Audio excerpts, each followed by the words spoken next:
কিরে সারাদিন ঘরে বসে কি করিস রে? এই তো মা, ভবিষ্যৎ নিয়ে চিন্তা করি। হ্যাঁ,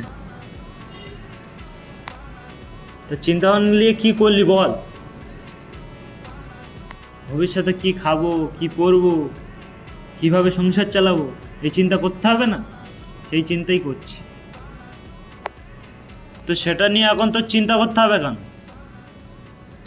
ওসব বাদ দাও, কারণ আজকে দুপুরে তুমি বলেছো নিজের খাবার নিজে জোগাড় করো, আমিও করে দেখাচ্ছি।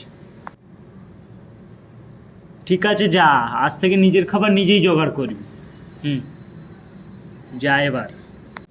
সত্যি কথা বলতে মা, একটা কথা, আমি ভবিষ্যৎ নিয়ে চিন্তা করছিলাম ঠিকই, কিন্তু এত তাড়াতাড়ি ভবিষ্যৎ চলে আসবে আমি স্বপ্নেও ভাবিনি।